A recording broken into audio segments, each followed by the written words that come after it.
everybody is. Happy holidays, y'all. What just happened? Bum, bum. Yeah, it's so chilly. I wore 2 shirts. Like so many weddings. Right.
Let us gather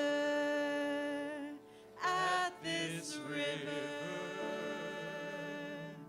Let us gather one by one. Let us gather at this river.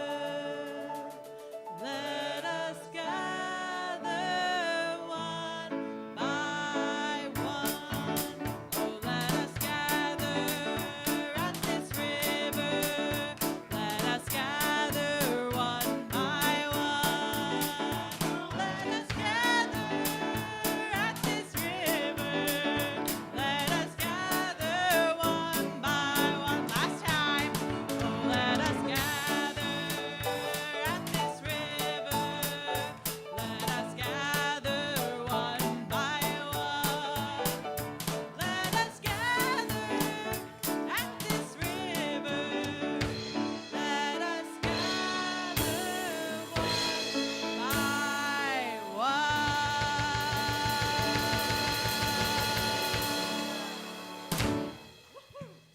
All right.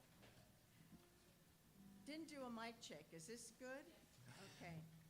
Let's begin our service this morning with our morning sing. Oh, we'll end with, let us gather. Okay. Skipping ahead here. Okay. You're welcome. Good morning. Welcome to the beloved community at River of Grass, Unitarian Universalist Congregation.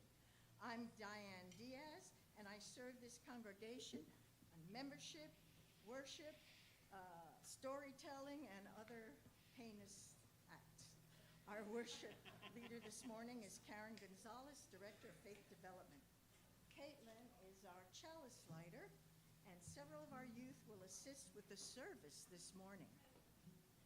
We especially want to welcome our visitors and hope you'll stay for coffee after the service. And if you haven't already, please stop by our welcome table and let us know how to stay in touch with you. We open wide our doors and our hearts to you as you are, as we come together on this journey of transformation for ourselves and our world. May our sacred time together today be one of caring, courage, transformation, and a call to action.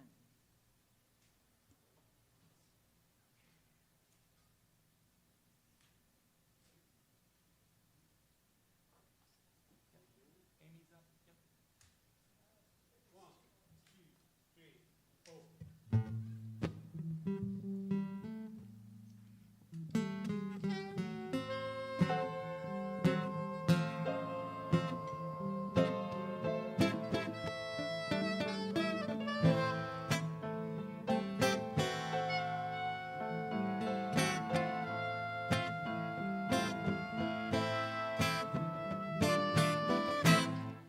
If you get too worried, what you ought to do is sing. If you get worried, what you ought to do is sing. And if you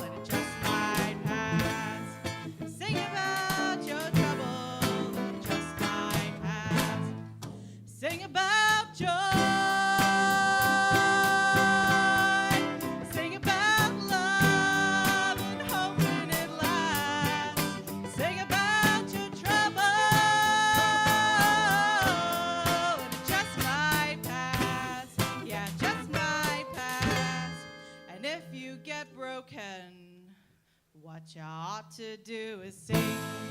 And if you get broken, what you ought to do is sing. And if you get broken, what you ought to do is sing. Sing about your trouble, and it just might pass.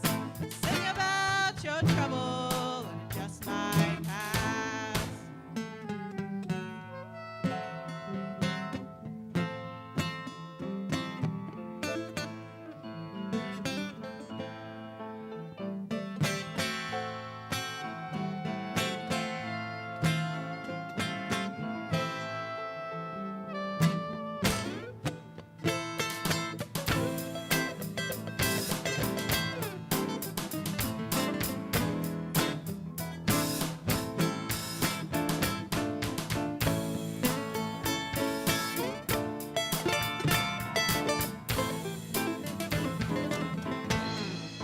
Sing about joy.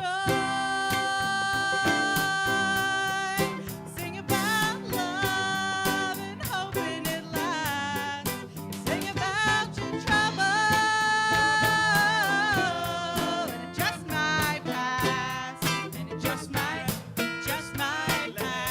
And it just might pass. Oh, just might pass. Yeah, just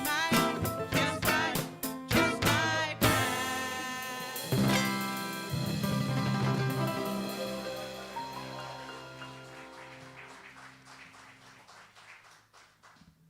Wow. In this congregation, it's our mission to nurture our spirits, love intentionally, and create a just and healthy planet. What we share here is not an unchanging dogma, but an affirmation that we are called to be agents of love and justice, and to build a world where everyone is cherished for who they are. River of Grass is an unapologetically progressive home for seekers of truth, boldly told, love, thank you, freely given, hope never failing, answering the call for peace and justice for all living things and the earth. Our congregation was intentionally named to lift up the place in which we reside, the life-giving Florida Everglades, ancestral lands of the Tequesta and Calusa people, whose memory we honor today. The Miccosukee tribe of Indians of Florida and the Seminole tribe of Florida are the present-day stewards of these ancestral lands. May we strive to live by their example of living in community with the land and her people. And now, let us pause and breathe together as we enter in this time of connect again with one another, with the holy by any name and the light of love within us all.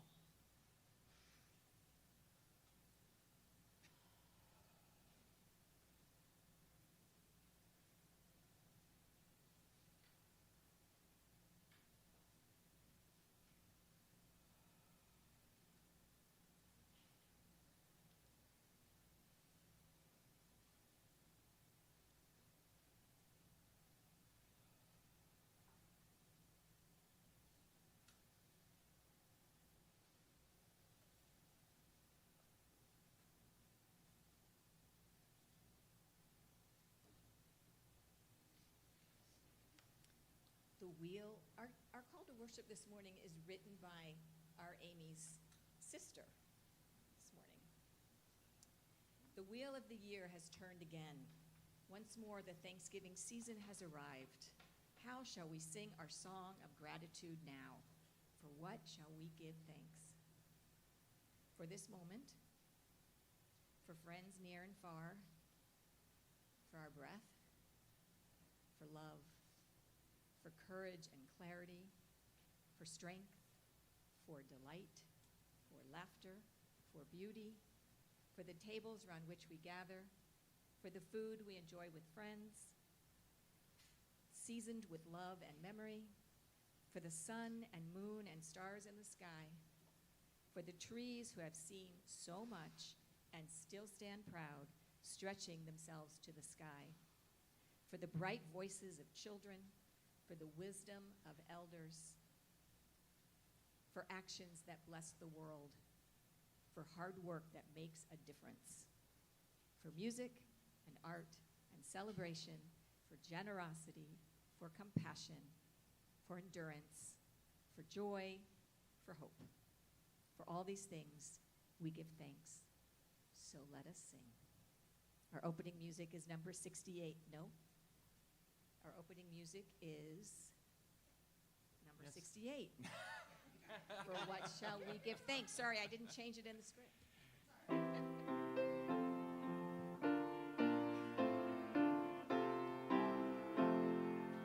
Come, ye thankful people, come. Wait, stop.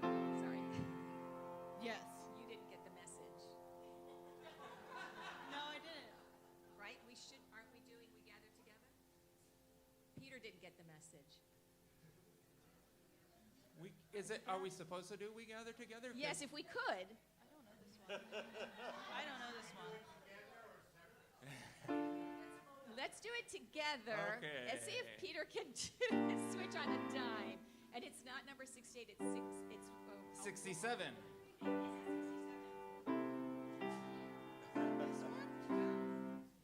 No, Peter. Whoosh, yes. It's 349. Thank you. Oh my Oh, that one goodness. wasn't even on my docket. God. Thank you all.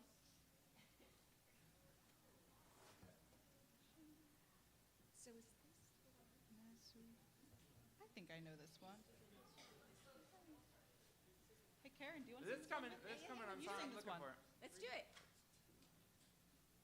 This is going to be so good.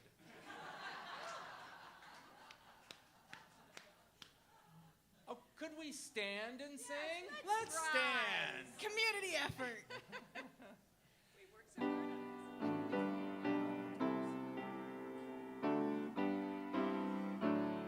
Here we go.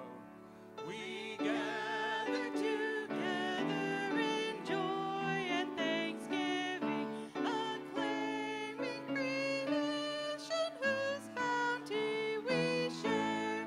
Both sorrow and gladness we find now in our living. We sing a hymn of praise to the life that we bear.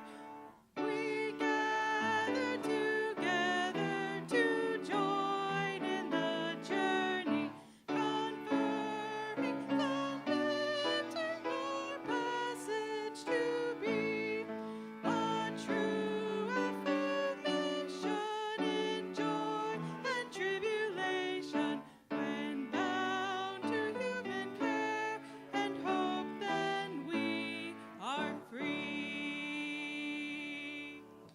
Thank you all so much for your Beautiful. help. I appreciate you dearly. Okay. Simmer down. The flaming chalice is the symbol of our Unitarian Universalist tradition, a beacon of religious liberty, shining through generations, now ours to hold high. As we light our chalice together this morning, let us join our voices with these words by the Reverend Michelle Collins. Warmed and watered by the heavens, earth has set its harvest table before us. We light our chalice in gratitude and gather together. In the light of love, let us renew our covenant as we say together, love is the spirit of this congregation, and service is its law. This is our great covenant, to dwell together in peace, to seek the truth in love, and to help one another. El amor es el espíritu de esta congregación y el servicio su ley principal. Esta es nuestra gran promesa, vivir juntos en paz, buscar la verdad a través del amor y ayudarnos mutuamente. Now, we sustain and strengthen this beloved community and its work in our world through the gifts of our time, our skills, our love, and our money. Each Sunday, 50% of our Undesignated offerings go to LifeNet for Families, which provides meals, clothing, support for those in need here in Broward County. The remainder supports our mission and ministry at River of Grass. Ushers, please come forward to receive the offering. You can scan the QR code or text the number on the screen to donate. You can also find several ways to give on the donate page of our website at riverofgrassuu.org. Please join us in our singing of the offertory hymn 402, From You I Receive. From you I receive, to you I give. Together we share, and from this we live. From you I receive, to you I give. Together we share, and from this we live. From you I receive, to you I give. Together we share, and from this we live.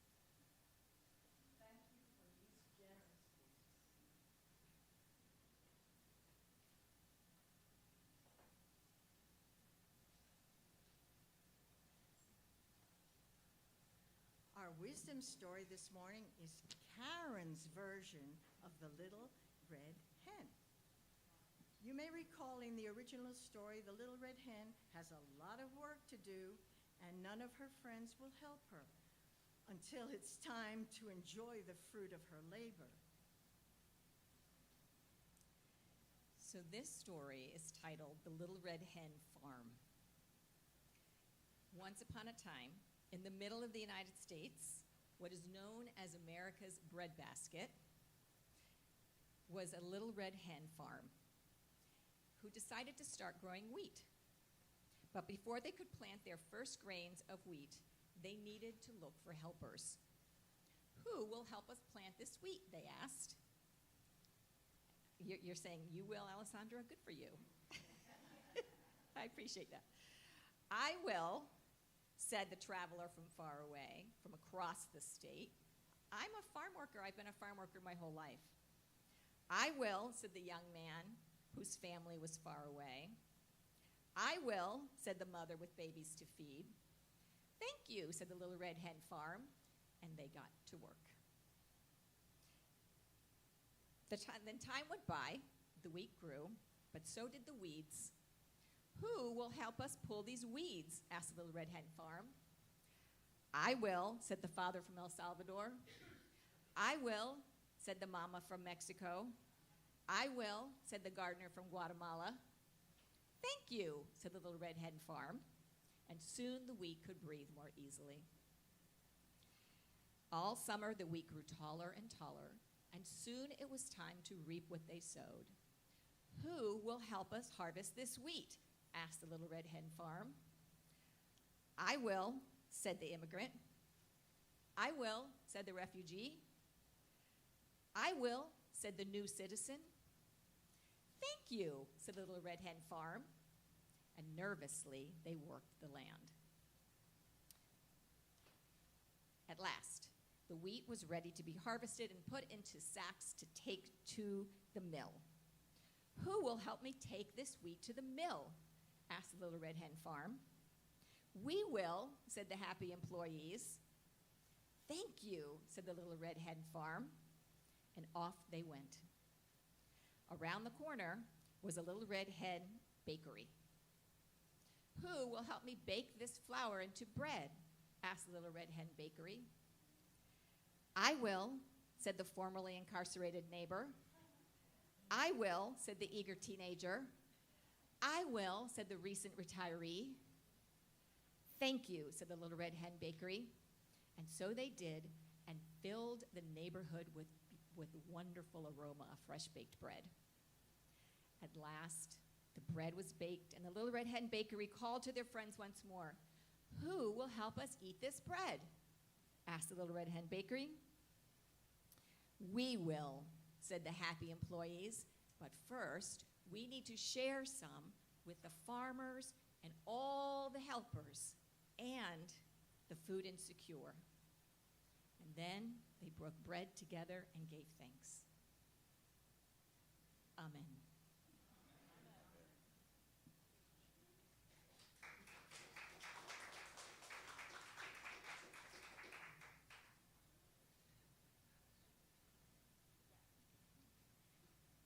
Our deepening music is hymn 1027, Cuando el Pobre. Please rise in body or in spirit as we sing together.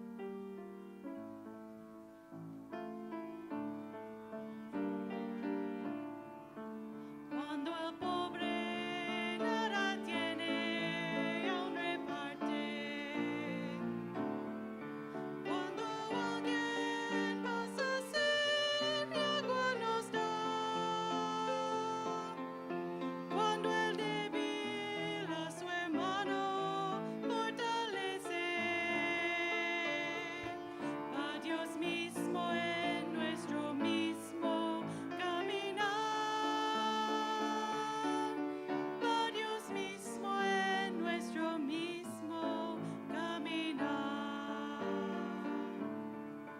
When compassions who have nothing still are giving, when the thirsty pass the cup, water to share, when the wounded offer others strength and healing, we see God here by our side, walking our way. We see God here by our side, walking our way. Cuando crece la alegría y nos inunda, cuando dicen nuestros labios la verdad, cuando añoramos el sentir de los sencillos, va Dios mismo en nuestro mismo caminar. Va Dios mismo en nuestro mismo caminar. One more. When our homes are filled with gladness, filled with abundance, when we learn how to make peace instead of war, when each stranger that we meet is called a neighbor, we see God here by our side, walking our way. We see God here by our side, walking our way.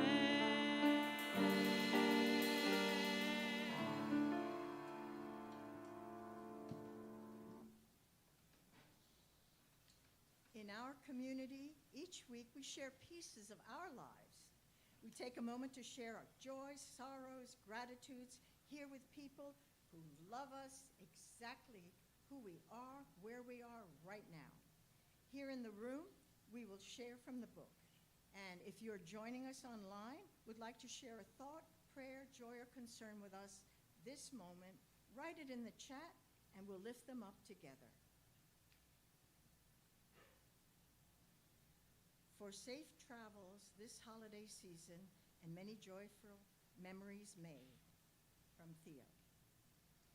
Candles are lit to honor the memories of Mars Lorman and Bernard Reisman on the anniversaries of their passing. Biological families and found families, Bennett Lorman. I'm feeling grateful for all the prayer wishes and words of support while I have my heart procedure.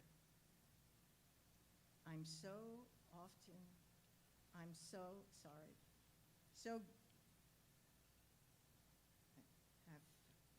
so grateful to have found this community. I can't, who's that from? Oh, the Foys, okay. Katie made the honor roll, we're so proud. Yay, Katie. Yay! And from David Brickley,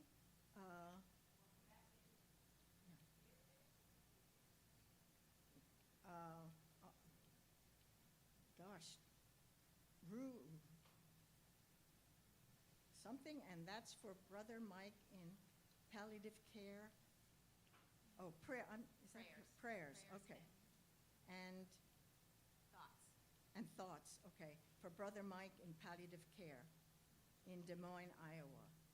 Sorry about the fractured reading.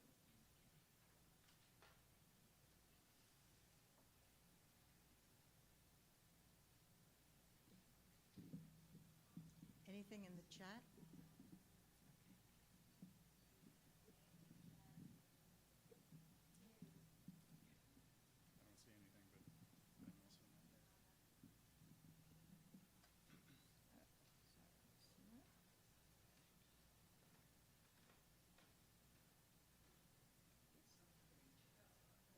see anything, but I'm also not there. Okay.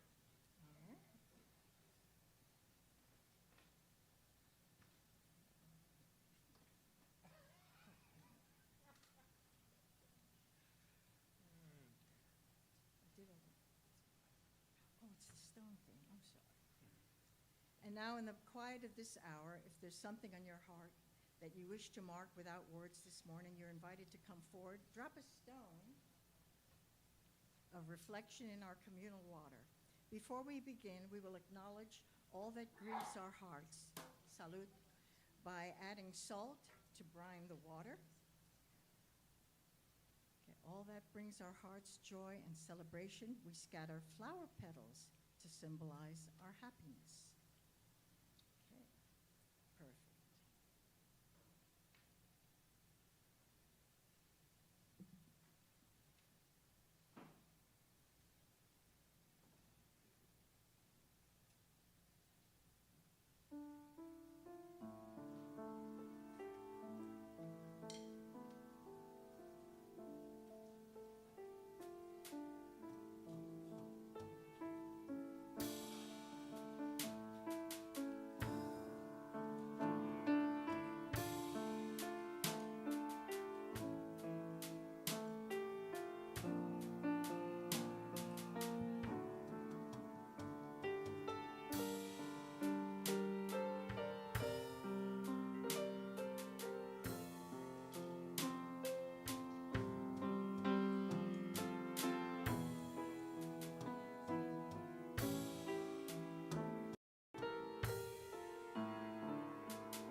Spirit of life, eternal beloved of mystery and grace, receive our prayer. We come before that which is greater than ourselves in gratitude for the fullness of our lives, for the anguish and grief that inform our mission to side with love again and again, for the suffering and disenfranchisement of our people that foment our passion for justice and wholeness, and in particular for our trans siblings and our transesters as we pay homage to those we've lost this year on Transgender Day of Remembrance this Thursday. For complex lives, for hard lives, for real, full, and overwhelmed lives, we give thanks for the blessings that we have been given. The reassurance of community, the steady warmth of hope, and the unwavering faith that there will be better days. We give thanks and seek your grace so that we may live in such a way that we celebrate all the blessings that we have been given, so we may be the blessings in the world. And we sing together.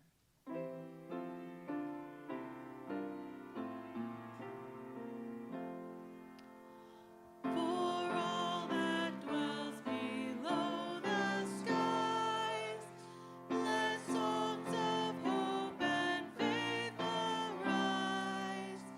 Let peace, goodwill on earth be sung through every land by every tongue.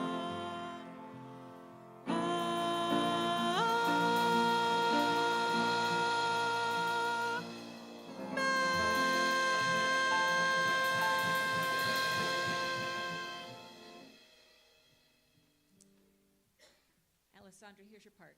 Will you hold up our jet pig for us? Just hold up jet pig for a moment, please. Yeah, this was a surprise to her. Let's review. Justice. Equity. Transformation. Pluralism. Interdependence. And generosity. Generosity, that's right. Generosity. Not gratitude. Thank you, Alessandra.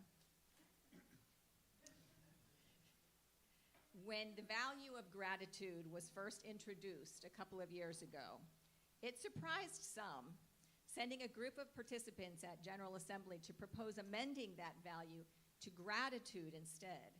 Gratitude, they believed, is such an important spiritual practice that it should be considered a higher value than generosity, and should be named as one of our Unitarian Universalist core expressions of our faith and beliefs.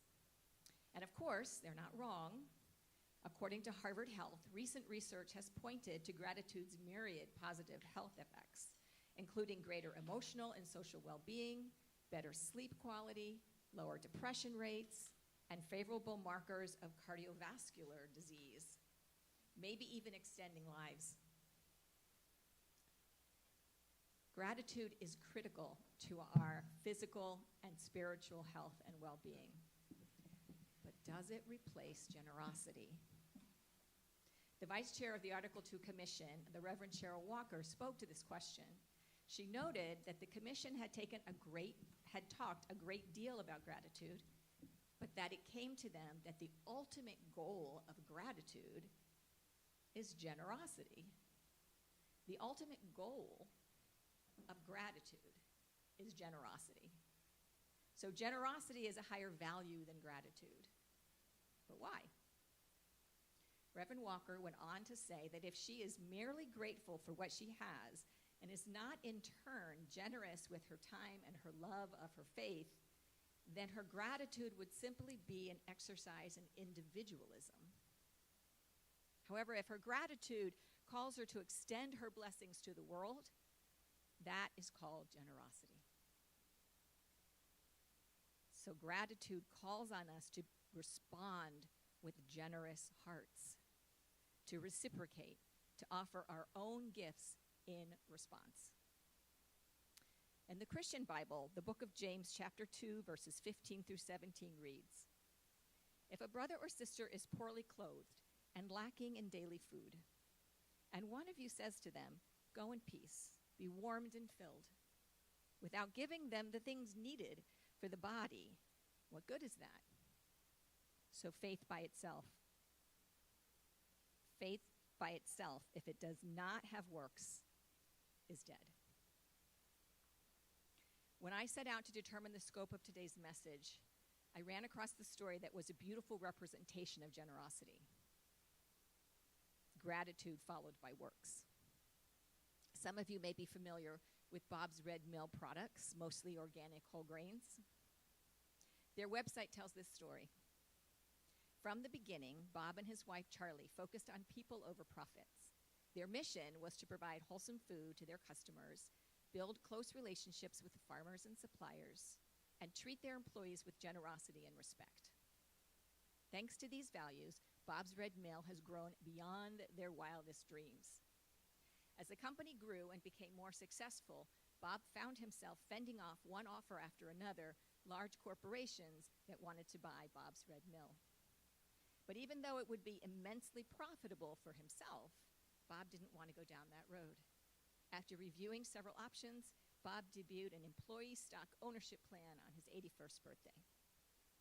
Since April of 2020, Bob's Red Mill is 100% employee-owned, one of only about 6,000 businesses in the country to achieve this incredible feat. This story inspired my version of the Little Red Hen Farm, a joyful place where all are welcome and abundance is shared. In this wisdom tale, many of the helpers involved with planting and harvesting the wheat are migrants and refugees.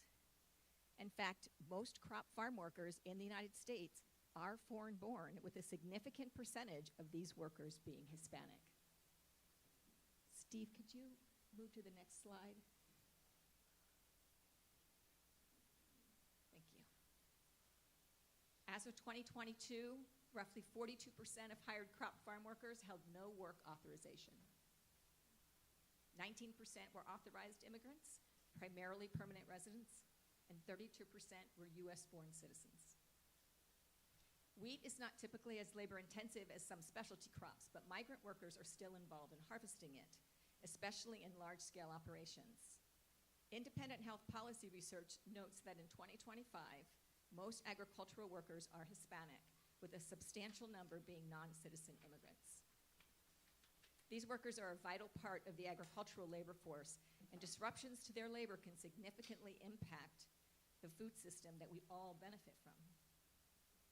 There are over 2.6 million people working on agricultural farms in the US that play an important role in crop work and the nation's food system. In addition to self-employed farmers and their unhired family members, these workers include 1 million hired workers who are primarily non-citizen immigrants. The Trump administration's restrictive immigration policies, including limits on entry at the border and increased interior enforcement efforts, may reduce the supply of immigrant workers available to fill these roles and increase fears among some immigrants about even showing up for work. Reductions in the immigrant workforce to support agriculture could ultimately have negative impacts on the cost and availability of food for all of us. And increased fears among agricultural workers could compound health challenges and risks they already face. SNAP, the Federal Supplemental Nutrition Assistance Program, provides monthly benefits to low-income households to help them purchase food. Formerly known as food stamps, eligibility for SNAP is based on income and household size, and there are work requirements for many recipients. Food workers in general are twice as likely to need SNAP as the average US worker. This group includes various occupations, but farm workers face specific challenges despite low wages and high food insecurity. A recent national survey indicates that only about 13% of farm workers receive SNAP benefits, despite their high rates of food insecurity. Participation by agricultural workers is low due to factors like the share of non-citizen and undocumented workers, as well as potential mismatches between program requirements and the employment structure of farm work.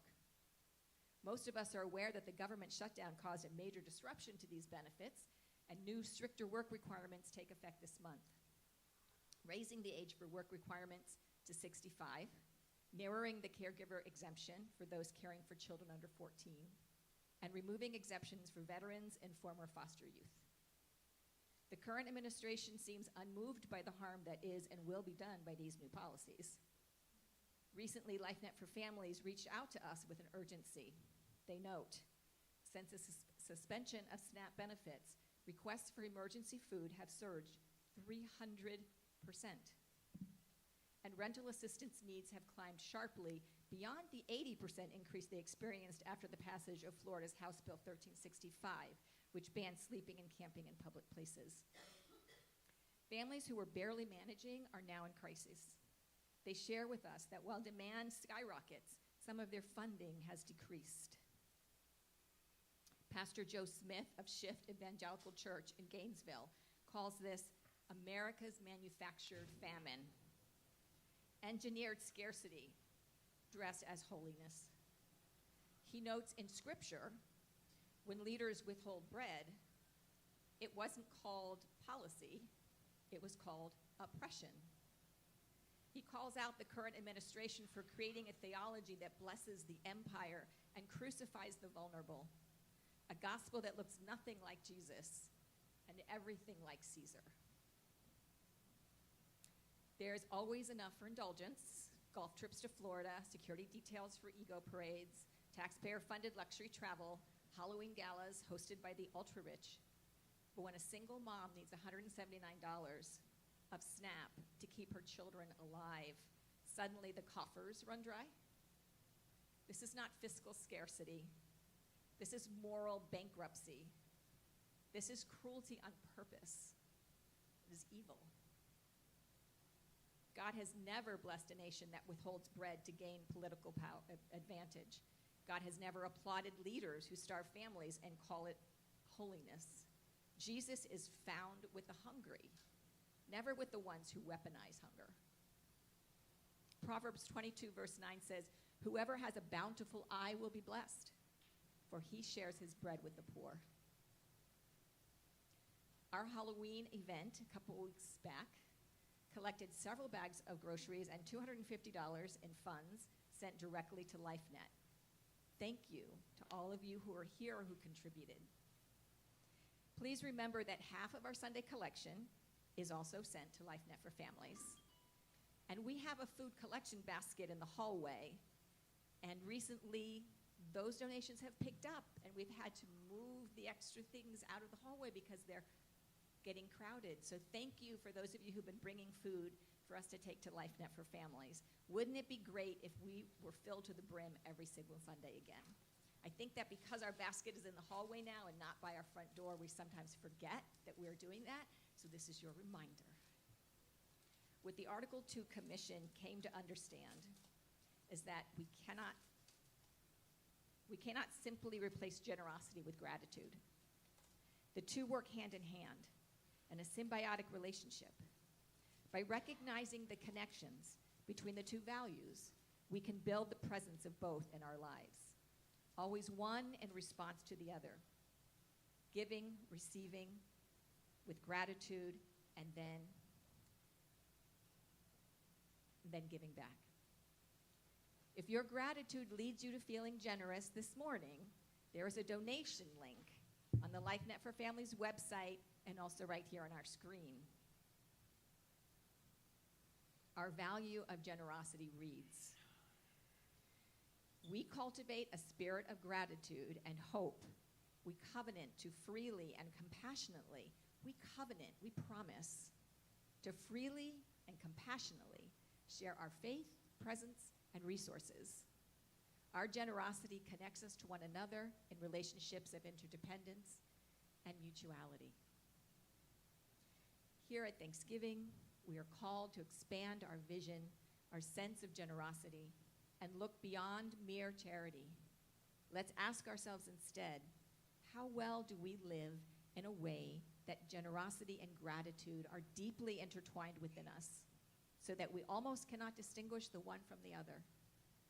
May we be reminded to give thanks for all the gifts of life and to offer our own blessings in return. Not just today, not just on Thanksgiving, but our entire lives. May it be so.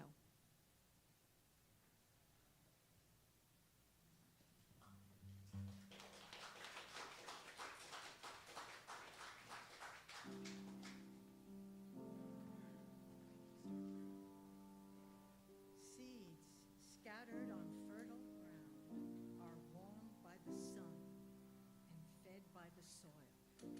They sprout and grow, producing great fields of grain. The grain is harvested and ground into flour and shipped across the nation. The flour is mixed with yeast and water and salt and kneaded, allowed to rise, and baked to make bread. We break bread together this morning to celebrate the harvest and to honor the hard work of all who add to the abundance of our lives. As you pass the basket to the person next to you, we invite you to turn to them and say, "May your gratitude feed your spirit of generosity." And we offer you the bread. Oh, As you eat the bread, allow the love and support of this community to nourish you and your growing faith. we offer you the bread of community.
we have faith in life to do wise planting, that the generations to come may reap even more abundantly than we.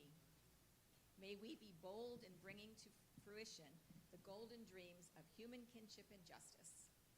This we ask, that the fields of promise become fields of reality.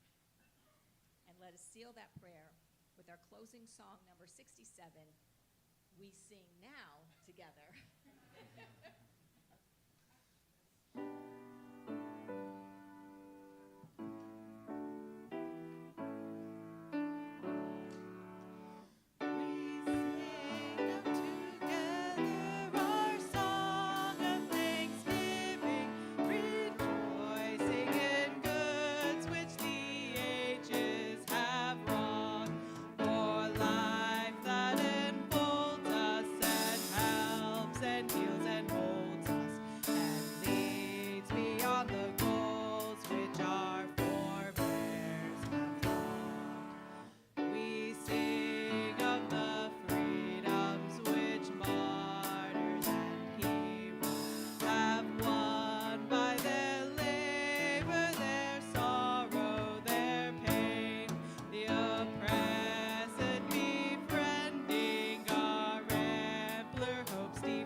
Extinguish this flame.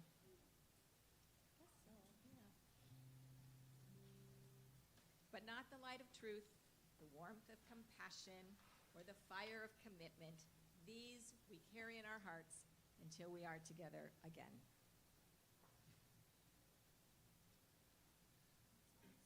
At River of Grass, we offer many ways to live our Unitarian Universalist faith in action. You'll find them in our weekly email, our Facebook page, and website riverofgrassuu.org. Here are some upcoming opportunities to fulfill the mission and vision of this congregation and other announcements for the life of this community.